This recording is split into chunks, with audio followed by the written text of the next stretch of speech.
स्वधाम्ना अन्यांश्च हस्तचरणश्रवणत्वगादीन् प्राणान् नमो भगवते पुरुषाय तुभ्यं भवति दुर्भावादिडमो कोऽपि वाग्मे जडमतिरविचन्तु जायते प्राज्ञमौलिः सकलवचनचेतो देवता भारती सा मम वचधत्तां सन्निधिं मानसे च तपो विद्याविरक्त्यादिसद्गुणौघाकरानहं वादिराजगुरून् वन्दे हयग्रीवपदाश्रयान् पूज्याय राघवेन्द्राय सिद्धधर्मरताय च भजतां कल्पवृक्षाय नमतां कामधेनवे श्रीगुरुभ्यो नमः।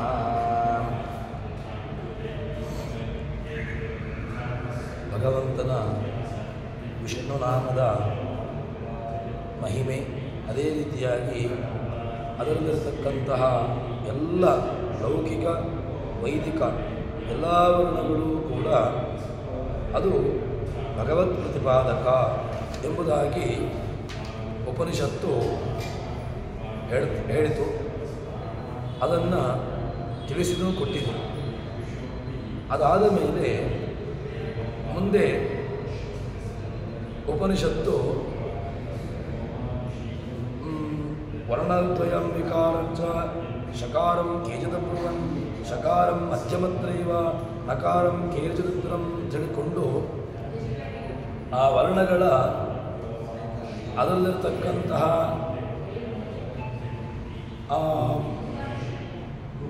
ಸಂಧಿಗಳು ಇದೆಲ್ಲವನ್ನೂ ಕೂಡ ಭಗವಂತನ ಪ್ರತಿಪಾದಕ ಎಂಬುದಾಗಿ ಹೇಳ್ತಾರೆ.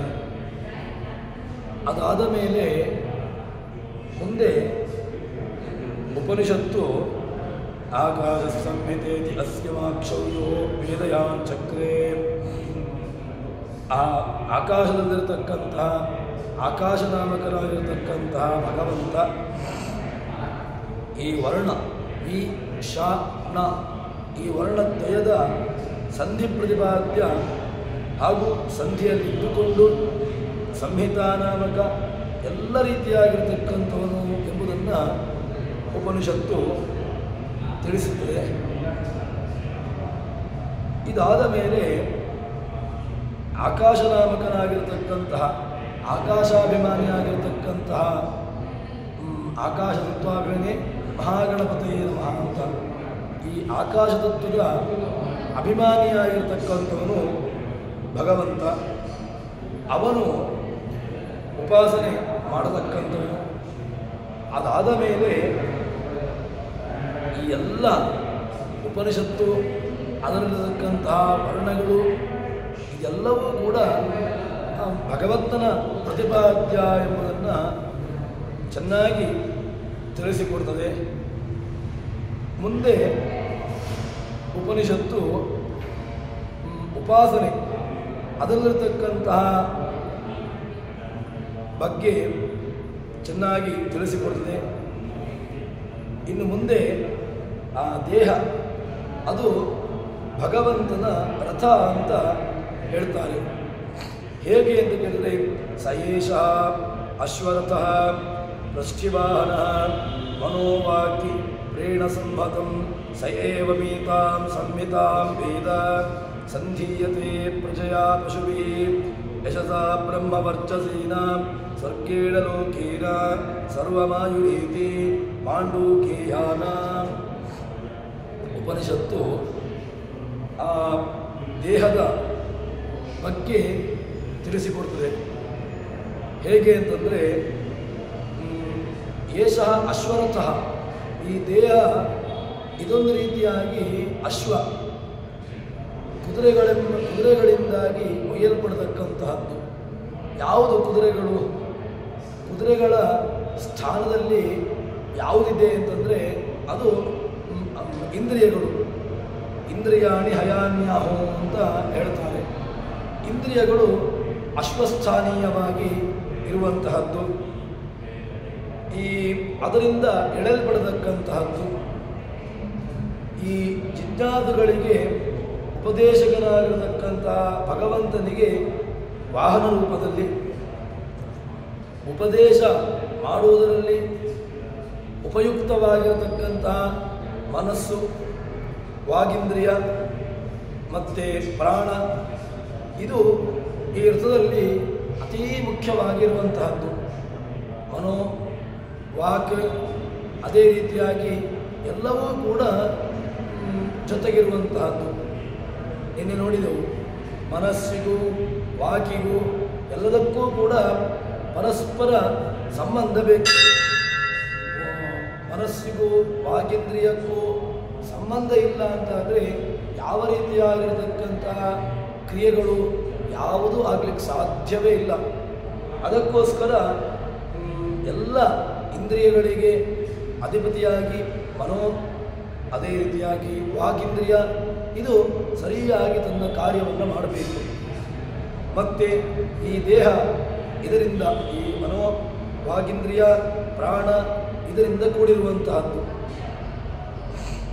ಇನ್ನು ಯಾರು ಉಪಾಸನೆಯನ್ನು ಮಾಡ್ತಾರೆ, ಆ ಉಪಾಸನೆಯನ್ನು ಮಾಡುವವನು ಆ ಪೂರ್ವವರ್ಣ, ಉತ್ತರವರ್ಣ, ಸಂಹಿತ ಇದೆಲ್ಲವನ್ನೂ ಕೂಡ ಇದರಲ್ಲಿ ಪ್ರತಿಪಾದ್ಯಮಾನವಾಗಿರತಕ್ಕಂತಹ ದೇವತೆಗಳು, ಪೂರ್ವವರ್ಣದಲ್ಲಿ, ಉತ್ತರವರ್ಣದಲ್ಲಿ, ಸಂಹಿತಾದಲ್ಲಿ ಎಲ್ಲ ರೀತಿಯಾಗಿರತಕ್ಕಂಥದ್ರಲ್ಲಿ ಅಧಿಷ್ಠಿತನಾಗಿರತಕ್ಕಂತಹ ಭಗವಂತ.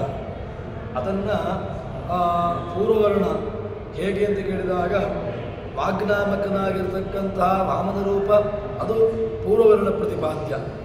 ಇನ್ನು ಮನಸ್ಸಿನಲ್ಲಿ ಮನೋನಾಮಕನಾಗಿರ್ತಕ್ಕಂಥ ವರಾಹ ರೂಪ ಅದು ಉತ್ತರವರ್ಣ ಪ್ರತಿಪಾದ್ಯ. ಪ್ರಾಣದಲ್ಲಿರ್ತಕ್ಕಂತಹ ಪ್ರಾಣನಾಮಕ ನರಸಿಂಹ ರೂಪ ಸಂಧಿ ಪ್ರತಿಪಾದ್ಯ. ಇನ್ನು ಹೀಗೆ ಮನೋನಾಮಕ ವರಾಹ ಪೂರ್ವವರ್ಣ, ವಾಗ್ನಾಮಕ ವಾಮನ ಉತ್ತರವರ್ಣ ಪ್ರತಿಪಾದ್ಯ. ಈ ಎಲ್ಲವೂ ಕೂಡ ಪ್ರತಿಪಾದ್ಯ ಪ್ರತಿಪಾದಕ ರೂಪಗಳು, ಪ್ರಾಣರೂಪ ಎಲ್ಲ ರೂಪಗಳು ಕೂಡ ಅದರಲ್ಲಿ ಸಂಹಿತಾದಲ್ಲಿ ಇದ್ದುಕೊಂಡು ಈ ಸಂಹಿತಾ ಪ್ರತಿಪಾದ್ಯನಾಗಿ ಇರ್ತಾನೆ ಅಂತ ಅದನ್ನು ಉಪನಿಷತ್ತು ತಿಳಿಸಿಕೊಡ್ತದೆ. ಈ ಭಗವಂತ ಎಲ್ಲ ಅಲ್ಲಿ ಪ್ರಾಣದಲ್ಲಿ, ಪೂರ್ವವರ್ಣದಲ್ಲಿ, ಉತ್ತರವರ್ಣದಲ್ಲಿ ಎಲ್ಲ ವರ್ಣಗಳಲ್ಲಿಯೂ ಕೂಡ ತಾನಿದ್ದುಕೊಂಡು ಆ ವರ್ಣ ಪ್ರತಿಪಾದ್ಯನಾಗಿರ್ತಾನೆ ಅಂತ ಎಂಬುದನ್ನು ಹೇಳ್ತಾರೆ.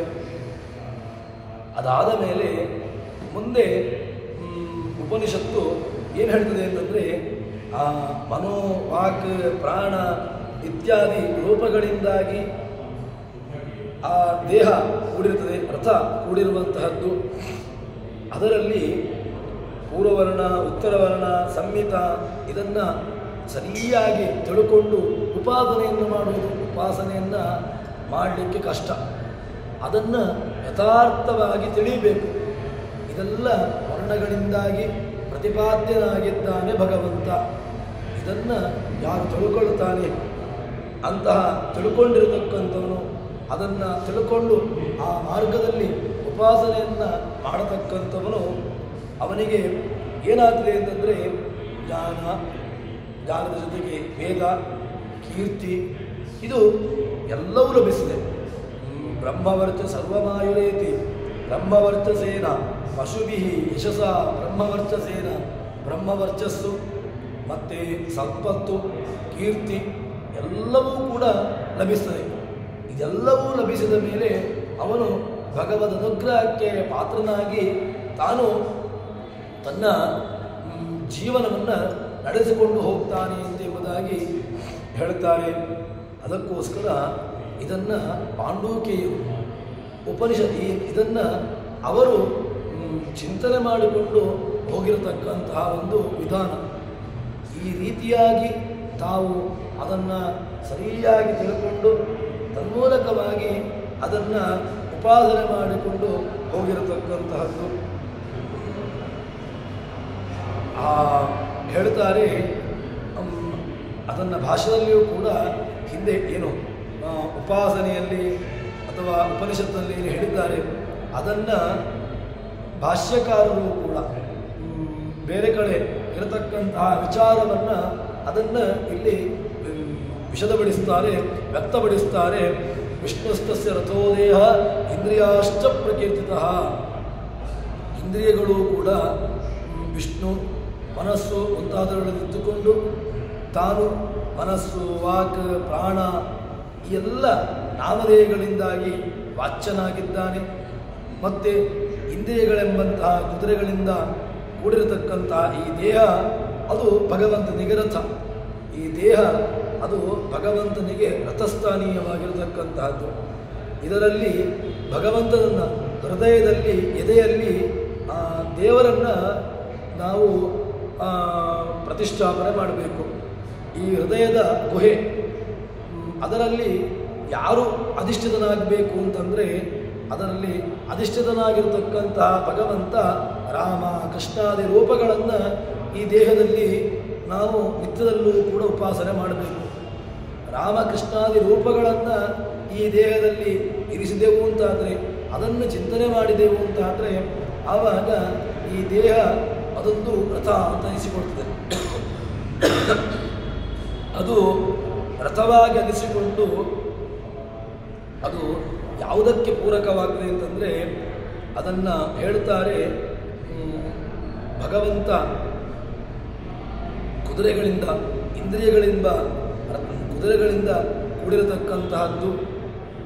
ಅದನ್ನು ವಾಕ್, ಭಗವಂತ ವಾಕ್ ಎನಿಸಿದ್ದಾನೆ. ಯಾಕೆ? ಉಪದೇಶವನ್ನು ಮಾಡ್ತಾನೆ ಮತ್ತು ಎಲ್ಲವನ್ನು ತಿಳ್ಕೊಂಡಿದ್ದಾನೆ. ಆದ್ದರಿಂದಾಗಿ ಮನಸ್ಸು ಧರಿಸಿಕೊಳ್ತಾನೆ. ಇನ್ನು ಪ್ರೇರಣೆಯನ್ನು ಮಾಡ್ತಾನೆ. ವಕ್ತೃತ್ವಾಚ್ಚೈವ ಮಾನ್ಯನಾಮ ಪೃಚ್ಛನೀಯತ್ವಾತ್ ಪರಮಾತ್ಮ ಪ್ರಷ್ಟಿ. ಭಗವಂತ ಕೇಳುವವನು, ಪ್ರಷ್ಟಿ. ಯಾಕೆ? ಎಲ್ಲವನ್ನೂ ಕೇಳ್ತಾನೆ, ಅವನ ಬಗ್ಗೆ ಕೇಳಬೇಕು. ಪರಮಾತ್ಮ ಜಿಜ್ಞಾಸೆಯನ್ನು ಮಾಡಬೇಕು. ಯಾರ ಜಿಜ್ಞಾಸೆಯನ್ನು ಮಾಡುವುದು? ಯಾರ್ಯಾರದೋ ಜಿಜ್ಞಾಸೆ ಮಾಡಿದರೆ ಪ್ರಯೋಜನ ಇಲ್ಲ. ಭಗವಂತನ ಬಗ್ಗೆ ಜಿಜ್ಞಾಸೆ ಮಾಡಿದಾಗ ಅದಕ್ಕೊಂದು ಸಾರ್ಥಕ್ಯ ಬರ್ತದೆ. ಯಾವುದೋ ವಿಷಯಗಳನ್ನು ಕೇಳಿದೆವು ಅಥವಾ ಅದರ ಬಗ್ಗೆ ಜಿಜ್ಞಾಸೆ ಮಾಡಿದೆವು ಅಂತಂದರೆ ಅದು ಉಪಯೋಗವಿಲ್ಲ. ಮತ್ತು ಜಿಜ್ಞಾಸೆಗೆ ವಿಷಯ ಯಾರು ಕೇಳಿದ್ರೆ ಅಥಾತೋ ಬ್ರಹ್ಮ ಜಿಜ್ಞಾಸ, ಬ್ರಹ್ಮನ ಬಗ್ಗೆ ಜಿಜ್ಞಾಸೆ ಮಾಡಬೇಕು. ಯಾರು ಬ್ರಹ್ಮ? ಯಾರು ಪೂರ್ಣ? ಅವನು ಬ್ರಹ್ಮ. ಎಲ್ಲ ಕಡೆಗಳಲ್ಲೂ ಪೂರ್ಣನಾಗಿ ಏನು ದೇಶತಃ ಪೂರ್ಣ, ಗುಣತಃ ಪೂರ್ಣ, ಕಾಲತಃ ಪೂರ್ಣ, ಎಲ್ಲ ರೀತಿಯಾಗಿರತಕ್ಕಂತಹ ಪೂರ್ಣತೆ ಉಳ್ಳವನು. ಅಂಥವರ ಬಗ್ಗೆ ಜಿಜ್ಞಾಸೆಯನ್ನು ಮಾಡಬೇಕು. ಭಗವಂತ ಜಿಜ್ಞಾಸ್ಯ. ಅದಾದ ಮೇಲೆ ಭಗವಂತ ವಕ್ತೃ, ಹೇಳಲ್ಪಡುವವನು. ಮತ್ತು ಮನಸ್ಸು. ಯಾಕೆ ಅವನು ಭಗವಂತ ಮನಸ್ಸಿಗೆ ನಿಯಾಮಕ, ಪ್ರೇರಣೆಯನ್ನು ನೀಡುತ್ತಾನೆ. ಆದ್ದರಿಂದಾಗಿ ಅವನು ಪ್ರಾಣ. ಇನ್ನು ಭಗವಂತ ನೋಡ್ತಾನೆ, ಆದ್ದರಿಂದಾಗಿ ಚಕ್ಷಸ್ಸು. ಕೇಳ್ತಾನೆ, ಆದ್ದರಿಂದಾಗಿ ಶ್ರೋತೃ. ಹೀಗೆ ಎಲ್ಲ ಪ್ರಾಣನ್ನೇವ ಪ್ರಾಣ ಭವತಿ ವದನ್ ವಾಕ್. ಮಾತನಾಡ್ತಾನೆ, ಮಾತನ್ನು ಆಡಿಸ್ತಾನೆ, ಅವನು ವಾಕ್. ಪಶ್ಯಶ್ಚಕ್ಷು, ನೋಡ್ತಾನೆ, ಜೀವನಲ್ಲಿ ನೋಡಿಸ್ತಾನೆ, ಆದ್ದರಿಂದಾಗಿ ಅವನು ಚಕ್ಷುಷು. ಶೃಣ್ವನ್ ಶ್ರೋತ್ರಂ, ಕೇಳಲ್ಪಡ್ತಾನೆ, ಕೇಳಿಸ್ತಾನೆ, ಆದ್ದರಿಂದಾಗಿ ಅವನು ಶ್ರೋತ್ರ. ಮನವಾನ, ಇನ್ನು ಮನಸ್ಸು. ಎಲ್ಲ ರೀತಿಯಾಗಿರ್ತಕ್ಕಂತಹದ್ದು ಕೂಡ ಆ ಭಗವಂತನಲ್ಲಿದೆ. ಅವನು ಮಾಡ್ತಾನೆ ಎಂಬುದಾಗಿ ಎಲ್ಲ ಕಾರಣಗಳಿಂದಾಗಿ ಭಗವಂತ ಮನಸ್ಸು, ಚಕ್ಷುಸ್ಸು ಎಲ್ಲ ಶಬ್ದಗಳಿಂದ ವಾಚ್ಯನಾಗಿದ್ದಾನೆ ಎಂಬುದಾಗಿ ಹೇಳ್ತಾರೆ. ಇನ್ನು ಮುಂದೆ ಇದರಲ್ಲಿ ಉಪಾಸನೆ ಎರಡು ರೀತಿಯಾಗಿರತಕ್ಕಂತಹದ್ದು. ಒಂದು ಲೌಕಿಕ ಉಪಾಸನೆ, ಒಂದು ಅಲೌಕಿಕ ಉಪಾಸನೆ. ಮುಖ್ಯವಾಗಿ ಯಾವುದು ಬೇಕು ಅಂತಂದರೆ ಲೌಕಿಕ ಉಪಾಸನೆ ಅಲ್ಲ, ಅಲೌಕಿಕವಾಗಿರತಕ್ಕಂಥ ಉಪಾಸನೆಯನ್ನು ಮಾಡಬೇಕು. ಅಂದರೆ ಭಗವಂತನನ್ನು ಹೊಂದಿ ಮುಕ್ತಿಯನ್ನು ಹೊಂದಿ ಅವನ ಸ್ವರ್ಗಲೋಕದಲ್ಲಿ ಎಲ್ಲ ರೀತಿಯಾಗಿರ್ತಕ್ಕಂತಹ ಅಭೀಷ್ಟಗಳನ್ನು ಹೊಂದಿ ಯಾರು ಉಪಾಸನೆಯನ್ನು ಮಾಡ್ತಾನೆ, ಅದನ್ನು ತಿಳ್ಕೊಳ್ತಾನೆ, ಅಂಥವನಿಗೆ ಹೇಳ್ತಾರೆ. ಅದಕ್ಕೋಸ್ಕರವಾಗಿ ಎಲ್ಲ ಉಪಾಸನೆಗಳನ್ನು ಮಾಡಬೇಕು ಅಂತ ಉಪನಿಷತ್ತು ನಮಗೆ ತಿಳಿಸಿಕೊಡ್ತದೆ. ಇನ್ನು ಮುಂದೆ ಈ ಶಾಕಲ್ಯ ಮುನಿಗಳು ಮಾಡಿರತಕ್ಕಂತಹ ಉಪಾಸನೆ ಅದರ ವಿಚಾರವನ್ನು ಹೇಳ್ತಾರೆ. ಅವರು ಮಾಡಿರತಕ್ಕಂತಹ ಉಪಾಸನೆಯಿಂದಾಗಿ ಏನಾಯಿತು, ಆ ಉಪಾಸನೆಯನ್ನು ಮಾಡಿದ್ರಿಂದಾಗಿ ಯಾವ ರೀತಿಯಾಗಿರತಕ್ಕಂಥ ಫಲ ಸಿಕ್ಕಿತು ಅಂತ ಹೇಳಿದ್ರೆ ಹೇಳ್ತಾರೆ. ಶಾಕಲ್ಯ ಮುನಿ ಉಪಾಸನೆ ಮಾಡಿರತಕ್ಕಂತಹ ವಿದ್ಯೆಯನ್ನು ಹೇಳ್ತಾರೆ. ಪೃಥ್ವೀನಾಮಕನಾಗಿರತಕ್ಕಂತಹ ವಾಸುದೇವ, ಇನ್ನು ದ್ಯುಲೋಕದಲ್ಲಿ ದ್ಯುನಾಮಕನಾಗಿರತಕ್ಕಂತಹ ಸಂಕರ್ಷಣ, ಅದಾದ ಮೇಲೆ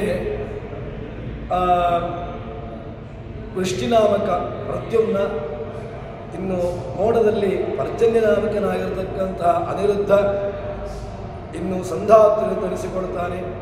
ಹೀಗೆ ಅಧಿದೈವತ ಉಪಾಸನೆ, ಈ ಅಧ್ಯಾತ್ಮ ಅಧಿದೈವ ಈ ಎಲ್ಲ ಉಪಾಸನೆಯನ್ನು ಮಾಡಿ ಅದನ್ನು ತನ್ನ ವ್ಯವಸ್ಥೆಯಲ್ಲಿ ಒಳ್ಳೆಯ ರೀತಿಯಲ್ಲಿ ಯಾರು ತಿಳ್ಕೊಳ್ತಾನೆ ಅಂಥವನಿಗೆ ಸಕಲ ವಿಧವಾಗಿರತಕ್ಕಂತಹ ಅನುಗ್ರಹ ಲಭಿಸ್ತದೆ ಎಂಬುದಾಗಿ ಉಪನಿಷತ್ತು ತಿಳಿಸಿಕೊಡ್ತದೆ. ಅದಕ್ಕೋಸ್ಕರವಾಗಿ ಅಧಿದೈವತ ಉಪಾಸನೆ, ಅಧ್ಯಾತ್ಮದ ಉಪಾಸನೆ, ಎಲ್ಲ ಉಪಾಸನೆಗಳನ್ನು ಕೂಡ ಬಹಳ ಚೆನ್ನಾಗಿ ಮಾಡಬೇಕು ಅಂತ ಉಪನಿಷತ್ತು ಹೇಳ್ತದೆ. ಇದಾದ ಮೇಲೆ ಮುಂದೆ ಉಪನಿಷತ್ತು ಅವರು ಯಾರು ಶಾಕಲ್ಯ ಮುನಿಗಳು ಅಧ್ಯಾತ್ಮದಲ್ಲಿ ಎಲ್ಲ ಕಡೆಗಳಲ್ಲೂ ಕೂಡ ಉಪಾಸನೆಯನ್ನು ಮಾಡಿರತಕ್ಕಂತಹ ವಿಚಾರವನ್ನು ತಿಳಿಸಿಕೊಟ್ರು. ಇನ್ನು ಮುಂದೆ ಭಗವಂತನಿಗೆ ಏನೆಲ್ಲ ಹೆಸರುಗಳಿದೆ, ದಿವ ಮತ್ತೆ ಯಥಾ ಅಯಮಗ್ನೇ ಪೃಥಿವ್ಯಾ ಏವಮಿದಂ ಉಪಸ್ಥೇರೇತ ಏವಂ ಊಹಸ್ಮಲೋಕಂ ಆತ್ಮಾನಂ ವಿದಾಯ, ಬೇರೆ ಬೇರೆ ರೂಪಗಳಲ್ಲಿ ಅವನು ಇದ್ದಾನೆ ಎಂಬುದನ್ನು ತಿಳಿಸುತ್ತಾರೆ. ಅದರ ವಿಚಾರವನ್ನು ಉಪನಿಷತ್ತು ಹೇಳ್ತದೆ. ಹೇಗೆ ಅಂತ ಕೇಳಿದರೆ, ಉರ್ವ್ಯಾತ್ ಭಗವಂತ ಈ ಪೃಥ್ವಿ, ಅಪ್, ತೇಜೋ, ವಾಯು ಈ 4 ತತ್ವಗಳು, ಈ 4 ತತ್ವಗಳಲ್ಲಿ ಭಗವಂತ ಒಂದೊಂದು ರೂಪಗಳಲ್ಲಿ ತಾನು ವ್ಯಾಪ್ತನಾಗಿದ್ದಾನೆ. ಇದರಲ್ಲಿ ಭಗವಂತ ಅನಿರುದ್ಧ, ಪ್ರದ್ಯುಮ್ನ, ಸಂಕರ್ಷಣ, ವಾಸುದೇವ ಈ ಎಲ್ಲ 4 ರೂಪಗಳಲ್ಲಿ ಇರ್ತಾನೆ.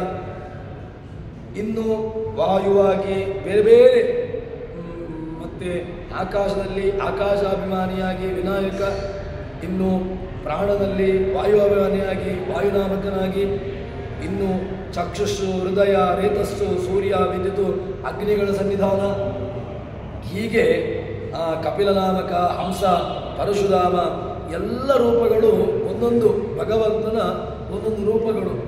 ಒಂದೊಂದು ರೂಪಗಳಲ್ಲಿ ಭಗವಂತ ತಾನು ವ್ಯಾಪ್ತನಾಗಿ ಒಂದೊಂದು ವ್ಯವಸ್ಥೆಯಲ್ಲಿ ಇದ್ದಾನೆ ಎಂಬುದಾಗಿ ಉಪನಿಷತ್ತು ಹೇಳ್ತದೆ. ಮುಂದೆ ಭಗವಂತನಿಗೆ ವೃಷ್ಟಿ, ಪರ್ಜನ್ಯ ಇತ್ಯಾದಿ ಶಬ್ದಗಳನ್ನು ಸಮನ್ವಯ ಮಾಡುತ್ತಾರೆ. ಭಗವಂತ ವೃಷ್ಟಿ ಧರಿಸಿಕೊಂಡಿದ್ದಾನೆ, ಅದೇ ರೀತಿಯಾಗಿ ಪರ್ಜನ್ಯ ಧರಿಸಿಕೊಂಡಿದ್ದಾನೆ. ಇದೆಲ್ಲ ಯಾಕೆ ಅಂತ ಕೇಳಿದರೆ, ವರ್ಷನಾಥ ವೃಷ್ಟಿ, ಭಗವಂತ ಮಳೆಯನ್ನು ಸುರಿಸ್ತಾನೆ. ಭಕ್ತರಿಗೆ ಎಲ್ಲ ರೀತಿಯಾಗಿರತಕ್ಕಂತಹ ಅಭೀಷ್ಟಗಳು, ಯಾರಿಗೆ ಯಾವುದು ಅಗತ್ಯವಿದೆಯೋ ಅಂತಹ ಭಕ್ತರಿಗೆ ಅಭೀಷ್ಟಗಳನ್ನು ಬಹಳ ಸಮೃದ್ಧವಾಗಿ ಕೊಡ್ತಾನೆ. ಯಾರು ಕೇಳ್ತಾರೆ, ಯಾರಿಗೆ ಯೋಗ್ಯತೆ ಇದೆ ಅಂಥವರಿಗೆ ಭಗವಂತ ಎಲ್ಲ ರೀತಿಯಾಗಿರ್ತಕ್ಕಂಥ ಅನುಗ್ರಹವನ್ನು ಮಾಡ್ತಾನೆ. ಆದ್ದರಿಂದಾಗಿ ಭಗವಂತ ವೃಷ್ಟಿ ಅಂತನಿಸ್ತಾನೆ. ಇನ್ನು ಮುಂದೆ ಉತ್ತಮವಾಗಿರತಕ್ಕಂಥ ಸಸ್ಯಾದಿಗಳನ್ನು ಹುಟ್ಟಿಸ್ತಾನೆ. ಪಂ ಜನಯತೀತಿ ಪರ್ಜನ್ಯ, ಎಲ್ಲ ಸಸ್ಯಾದಿಗಳಿಗೆ ಭಗವಂತ ಕಾರಣ. ಅಂದರೆ ವೃಷ್ಟಿಯ ಮೂಲಕವಾಗಿ, ಪರ್ಜನ್ಯದ ಮೂಲಕವಾಗಿ, ಮಳೆಯ ಮೂಲಕವಾಗಿ ಅವನು ಅಂಕುರದಿಂದ ಬೀಜ, ಬೀಜದಿಂದಾಗಿ ಅಂಕುರ, ಅಂಕುರದಿಂದಾಗಿ ಅದು ಔಷಧಿ, ವೃಕ್ಷ, ಹೀಗೆ ಅದು ವೃದ್ಧಿಯಾಗಲಿಕ್ಕೆ ಅದು ಅವನು ಕಾರಣನಾಗ್ತಾನೆ ಭಗವಂತ. ಅದಕ್ಕೋಸ್ಕರವಾಗಿ ಪರ್ಜನ್ಯ. ಇನ್ನು ಅಷ್ಟು ಮಾತ್ರವಲ್ಲದೆ ಸಂಧಿ, ಭಗವಂತ ಸಂಧಿನೋತಿ ಇತಿ ಸಂಧಿ, ಸಂಧಿನೋತಿ, ಚೆನ್ನಾಗಿ ಒಬ್ಬರನ್ನು ಪೋಷಣೆ ಮಾಡ್ತಾನೆ. ಯಾರು ಭಕ್ತರಿದ್ದಾರೆ ಭಕ್ತವರ್ಗವನ್ನು ಪೋಷಣೆ ಮಾಡುವವರು ಭಗವಂತ. ಯಾರು ತನ್ನ ಭಕ್ತರಿದ್ದಾರೆ ಅವರಿಗೆ ಎಲ್ಲ ರೀತಿಯಾಗಿರತಕ್ಕಂತಹ ಅವರ ಯೋಗ, ಅವರ ಕ್ಷೇಮ ಇದೆಲ್ಲವನ್ನೂ ಕೂಡ ಭಗವಂತ ನೋಡಿಕೊಳ್ತಾನೆ. ಅದಕ್ಕೋಸ್ಕರವಾಗಿ ಭಗವಂತನನ್ನು ಸಂಧಿ ಅಂತ ಕರೆದರು. ಇನ್ನು ಮುಂದೆ ಸಂಧಾತ, ತಿನು ಪುಷ್ಟವು, ಮುಂದೆ ಇನ್ನೊಂದು ಧಾತು ಇದೆ, ತಿನು ಪುಷ್ಟವು ಅಂತ ಎಂಬುದು ಧಾತು ಇದೆ.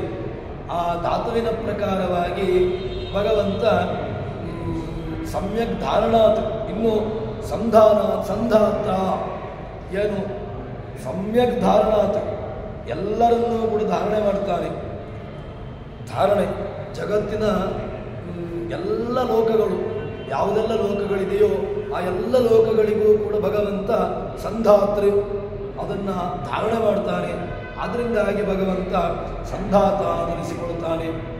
ಇನ್ನು ಮುಂದೆ ಭಗವಂತ ಮೋಡಗಳಿಗೆ ಪರ್ಜನ್ಯಸ್ಥ ಭಗವಾನ್ ಸತ್ತರ್ಥ, ಮೋಡಗಳಲ್ಲಿ, ಮಳೆಯಲ್ಲಿ, ಅದೇ ರೀತಿಯಾಗಿ ಬೇರೆ ಬೇರೆ ಕಡೆಗಳಲ್ಲಿ ತಾನಿದ್ದು ಆ ಎಲ್ಲ ರೀತಿಯಾಗಿರ್ತಕ್ಕಂತಹ ಕ್ರಿಯೆಗಳನ್ನು ಅವನು ಮಾಡ್ತಾನೆ. ಆದ್ದರಿಂದಾಗಿ ಭಗವಂತ ಏನನ್ನಿಸಿಕೊಳ್ತಾನೆ, ಈ ಸಂಧಾತ ಎನ್ನಿಸಿಕೊಳ್ತಾನೆ. ಅದೇ ರೀತಿಯಾಗಿ ತಾನು ಪರ್ಜನ್ಯ ಅಂತನಿಸಿಕೊಳ್ತಾನೆ, ವೃಷ್ಟಿ ಅಂತನಿಸಿಕೊಳ್ತಾನೆ. ಹೀಗೆ ಬೇರೆ ಬೇರೆ ಬೇರೆ ನಾಮಗಳಿಂದಾಗಿ ತಾನು ವಾಚ್ಯನಾಗಿದ್ದಾನೆ ಎಂಬುದಾಗಿ ಹೇಳ್ತಾರೆ. ಇದಾದ ಮೇಲೆ ಮುಂದೆ ಸಂಹಿತ, ಯಾರು ಅಧ್ಯಯನ ಮಾಡ್ತಾರೆ ಅಂಥವರನ್ನು ನಿಂದನೆ ಮಾಡುವಂತಹದ್ದು, ಅದು ಕೂಡ ತುಂಬ ಒಳ್ಳೆಯ ರೀತಿಯಾಗಿರ್ತಕ್ಕಂಥದ್ದಲ್ಲ. ಯಾರು ಅಧ್ಯಯನ ಮಾಡ್ತಾನೆ, ವಿದ್ಯಾರ್ಥಿ ಇದ್ದಾನೆ, ಅಂಥವರನ್ನು ನಿಂದನೆ ಮಾಡಿದರೆ ಯಾವ ರೀತಿಯಾಗಿರ್ತಕ್ಕಂಥ ಅನಿಷ್ಟ ಫಲ ಅಂತ ಎಂಬುದನ್ನು ಉಪನಿಷತ್ತು ಹೇಳ್ತದೆ. ಅಥಾತೋ ನಿರ್ಭುಜ ಪ್ರವಾದ ಪೃಥಿವ್ಯಾಯತನಂ ನಿರ್ಭುಜಂ ದಿವ್ಯಾಯತನಂ ಪ್ರತೃಣ್ಣಂ ಅಂತರಿಕ್ಷಾಯತನಂ ಉಭಯಮಂತರೇಣ ಹೇಳ್ತಾರೆ. ಈ ಪುರಾಣಗಳು, ಸಂಹಿತಾಗಳು,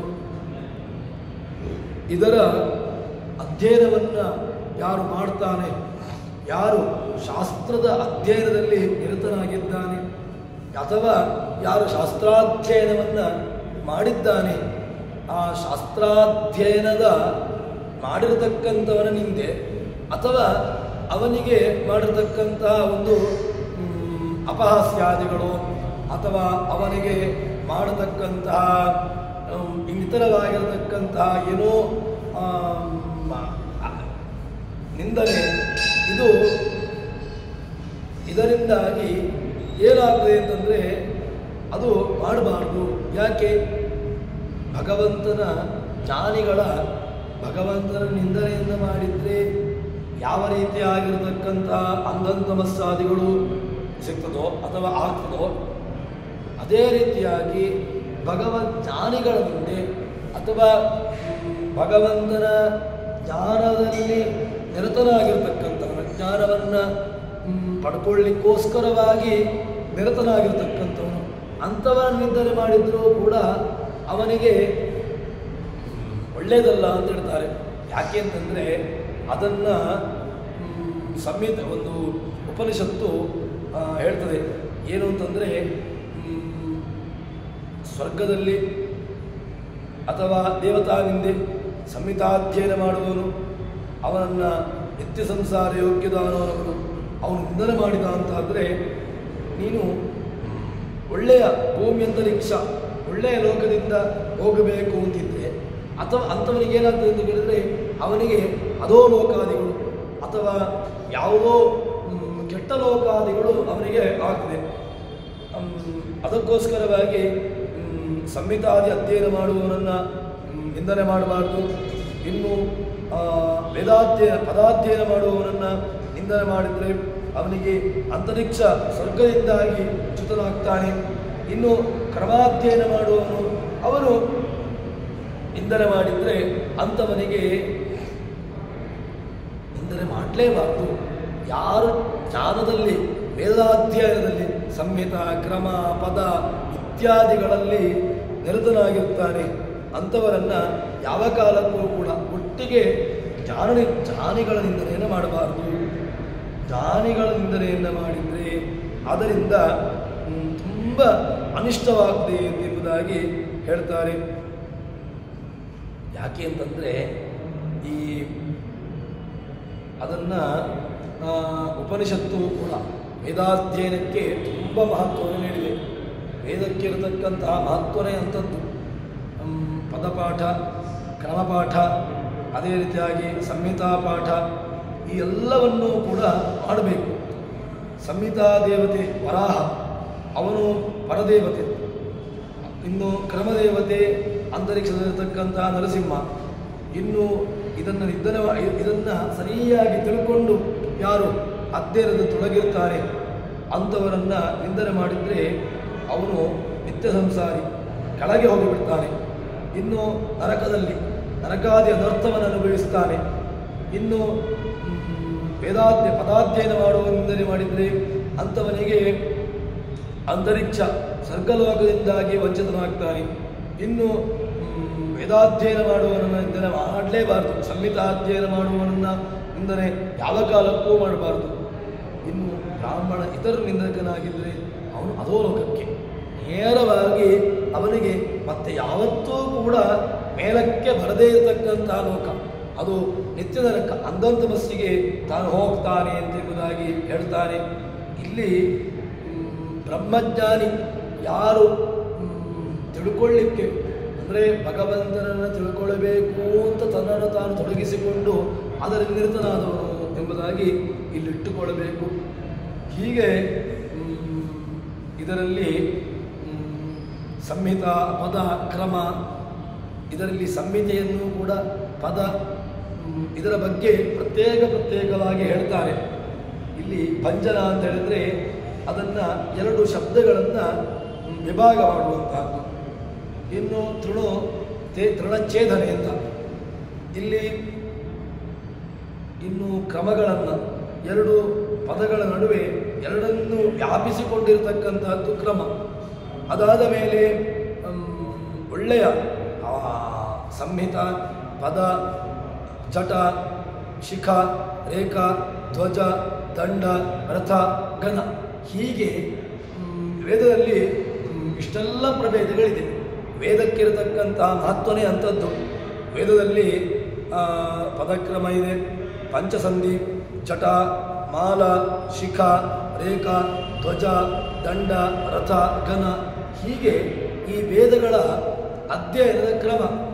ಈ ಎಲ್ಲವನ್ನೂ ಕೂಡ ಅಧ್ಯಯನ ಮಾಡಿ ಈ ಎಲ್ಲದಕ್ಕೂ ಕೂಡ ಪದಗಳ ನಡುವೆ ವ್ಯವಧಾನ ಅಂದರೆ ಒಳ್ಳೆಯ ಒಂದು ವ್ಯವಸ್ಥಿತವಾಗಿರತಕ್ಕಂಥ ರೀತಿಯಲ್ಲಿ ಉಚ್ಚರಿಸ್ತಾ ಹೋಗುವುದು ಸಂಹಿತ. ಪದಗಳನ್ನು ವಿಭಾಗ ಮಾಡಿ ಪ್ರತ್ಯೇಕ ಮಾಡಿ ಹೇಳುವಂತಹದ್ದು ಪದ. ಇನ್ನು ಮೊದಲನೇ ಪದ, ಎರಡನೇ ಪದ ಇದನ್ನು ಹೇಳಿ ಎರಡನೇ ಪದ ಮೂರನೇ ಪದದೊಂದಿಗೆ ಸೇರಿಸಿಕೊಂಡು ಹೇಳುವಂತಹದ್ದು ಇದು ಕ್ರಮ. ಹೀಗೆ ಬೇರೆ ಬೇರೆ ರೀತಿಯಾಗಿರ್ತಕ್ಕಂಥ ವಿಭಾಗಗಳಿವೆ. ಹೀಗೆ ಕ್ರಮ ಪ್ರಕಾರವಾಗಿ ಇದನ್ನು ಒಳ್ಳೆಯ ರೀತಿಯಲ್ಲಿ ಯಾರು ಇದನ್ನು ಮಾಡುತ್ತಾನೆ ಆ ಔಷಧಯ ಸಂವದಂತೆ ಸೋಮೇರದಃ ರಾಜ್ಞ ಯಸ್ಮೈ ಗುಣೋದಿ ಬ್ರಾಹ್ಮಣಸ್ತಂ ರಾಜನ್ ವಾರಯಾಮಸಿ ಇದೊಂದು ಸಂಹಿತ. ಇನ್ನು ಔಷಧಯ ಸಂವದಂತೆ ಸೋಮೇನ ಸಹ ರಾಜ್ಞ ಯಸ್ಮೈ ಕೃಣೋತಿ ಈ ರೀತಿಯಾಗಿ ಪದಗಳನ್ನು ವ್ಯವಸ್ಥಿತ ರೀತಿಯಲ್ಲಿ ಪದಗಳನ್ನು ವಿಭಾಗ ಮಾಡುವುದರಲ್ಲಿ ಸಂಧಿಜ್ಞಾನ ಬೇಕು. ಬಾಹ್ಯವಾಗಿರತಕ್ಕಂಥ ಸಂಧಿಜ್ಞಾನ ಅದು ವ್ಯವಸ್ಥಿತ. ಆದರೆ ವೇದಕ್ಕೇನೆ ಪ್ರತ್ಯೇಕವಾಗಿ ಒಂದು ಒಳ್ಳೆಯ ಕ್ರಮವನ್ನು ಹೇಳ್ತಾರೆ. ವೇದಕ್ಕೆ ಅಂತಲೇ ಒಳ್ಳೆಯ ಒಂದು ವಿಭಾಗವನ್ನು ಮಾಡಿ ತನ್ಮೂಲಕವಾಗಿ ಅದನ್ನು ಪದಗಳನ್ನು ವ್ಯವಸ್ಥಿತವಾಗಿರ್ತಕ್ಕಂಥ ಜೋಡಣೆ, ಅವ್ಯವಸ್ಥಿತವಾಗಿರ್ತಕ್ಕಂಥ ಜೋಡಣೆಯಲ್ಲಿ ಹೇಳಿದರೆ ಅದನ್ನು ಸಂಹಿತಾವೋ ಅಥವಾ ಪದಪಾಠವೋ ಅಥವಾ ಕ್ರಮಪಾಠವೋ ಜಟಾಪಾಠವೋ ಘನಪಾಠವೋ ಈ ರೀತಿಯಾಗಿಲ್ಲ. ಅದನ್ನು ವ್ಯವಸ್ಥಿತ ರೀತಿಯಲ್ಲಿ ಪ್ರಾಚೀನರಾಗಿರ್ತಕ್ಕಂತಹ ಜ್ಞಾನಿಗಳು ಅದನ್ನು ನಮಗೆ ಹೇಗೆ ಯಾವ ರೀತಿಯಾಗಿ ಕೊಟ್ಟಿದ್ದಾರೆ ಆ ರೀತಿಯಲ್ಲಿ ಅದನ್ನು ಕೊಂಡು ಹೋಗತಕ್ಕಂತಹದ್ದನ್ನೇ ಹೇಳ್ತಾರೆ. ಅದನ್ನೇ ಮಾಡಬೇಕು. ಅದಾದ ಮೇಲೆ ಯಾರು ಈ ಜ್ಞಾನದಲ್ಲಿ ತೊಡಗಿರ್ತಾನೆ ಅಥವಾ ಅದರಲ್ಲಿ ತಾನು ತನ್ನನ್ನು ತೊಡಗಿಸಿಕೊಂಡಿರ್ತಾನೆ, ಹೇಳ್ತಾರೆ ಕ್ರಮಸ್ವಾಧ್ಯಾಯ ಕೃತ್ಯಸ್ಥ ತಮ್ಮ ವಿಷಯ ನನ್ನಿಂದಯೇದು ಲೋಕತ್ರಯಾದ ವಿಭ್ರಷ್ಟೋ ಯಸ್ಮಾತ್ ನನ್ನಿಂದಕೋ ಭವೇತ್. ಯಾರು ವೇದ ಅಧ್ಯಯನ ಮಾಡುವವರನ್ನ ಅಥವಾ ಜ್ಞಾನಿಯನ್ನ ಅದರಲ್ಲಿಯೇ ತೊಡಗಿರತಕ್ಕಂಥವರನ್ನ ನಿಂದನೆ ಮಾಡ್ತಾನೆ, ಆ ನಿಂದನೆ ಮಾಡಿದರೆ ಏನಾಗ್ತದೆ ಅಂತ ಕೇಳಿದ್ರೆ ಲೋಕತ್ರಯಾದ ವಿಭ್ರಷ್ಟೋ ಭವತಿ. 3 ಲೋಕದಲ್ಲಿಯೂ ಕೂಡ ತಾನು ಕೀರ್ತಿವಂತನಾಗುವುದಿಲ್ಲ. ಯಾವ ಲೋಕಕ್ಕೆ ಹೋದರೂ ಕೂಡ ಅವನ ಅಕೀರ್ತಿವಂತನಾಗಿ ಬಿಡ್ತಾನೆ.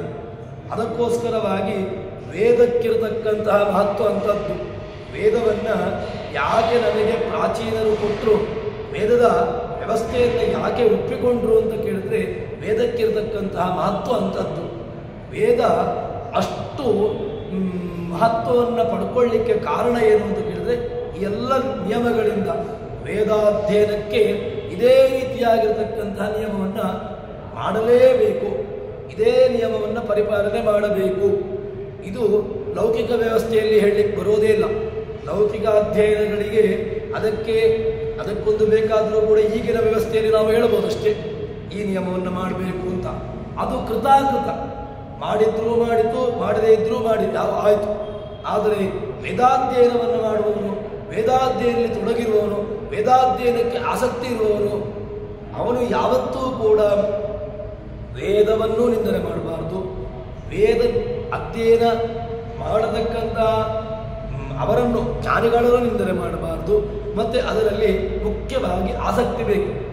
ಆಸಕ್ತಿ ರಹಿತನಾಗಿ ಕೇವಲ ಯಾವುದೋ ಒಂದು ಕಾಟಾಚಾರಕ್ಕೆ ತಾನು ಅದರಲ್ಲಿ ತೊಡಗಿಸಿಕೊಂಡ ಅಂತ ಹೇಳಿದ್ರೆ ಅದು ಆ ವಿದ್ಯೆ ಅವನಿಗೆ ಫಲಿಸೋದಿಲ್ಲ. ಆ ವೇದ ವಿದ್ಯೆ ಫಲಿಸಬೇಕು ಅಂತಾದರೆ ಕ್ರಮಸ್ವಾಧ್ಯಾಯ ಕೃತ ಕ್ರಮ, ಅದೇ ರೀತಿಯಾಗಿ ಸಂಹಿತ, ಪದ ಇದೆಲ್ಲವನ್ನೂ ಕೂಡ ಚೆನ್ನಾಗಿ ಅದನ್ನು ಅಧ್ಯಯನ ಮಾಡಬೇಕು. ನಿಂದನೆ ಮಾಡಿದ್ರಿಂದಾಗಿ ಅನರ್ಥವೂ ಉಂಟಾಗ್ತದೆ. ಒಂದು ಅನರ್ಥ, ಇನ್ನೊಂದು ಲೋಕತ್ರಯದಿಂದಾಗಿಯೂ ಕೂಡ ಭ್ರಷ್ಟ. ಈ ಎರಡೂ ಕೂಡ ಅನರ್ಥಕ್ಕೆ ಕಾರಣ ಅಂತ ಹೇಳ್ತಾರೆ. ಅದಕ್ಕೋಸ್ಕರ ಒಳ್ಳೆಯ ರೀತಿಯಲ್ಲಿ ತಾನು ಆ ವೇದಾಧ್ಯಯನದಲ್ಲಿ ತೊಡಗಿಕೊಳ್ಳಬೇಕು, ತನ್ನನ್ನು ತೊಡಗಿಸಿಕೊಳ್ಬೇಕು.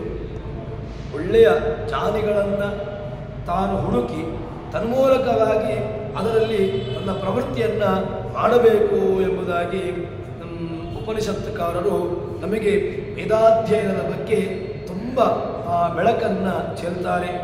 ಅದಾದ ಮೇಲೆ ಮುಂದೆ ಇನ್ನಷ್ಟು ವಿಚಾರಗಳು, ರೂಪ, ಅದರ ವಿಷ್ಣು ಶಬ್ದದ ರೂಪ, ಅದೇ ರೀತಿಯಾಗಿ ವೇದದ ಉಪಾಸನೆಯ ಬಗೆ, ಅದರ ಬಗ್ಗೆ ಇನ್ನಷ್ಟು ಬೆಳಕನ್ನು ಉಪನಿಷತ್ಕಾರರು ಅದನ್ನು ಹೇಳ್ತಾರೆ.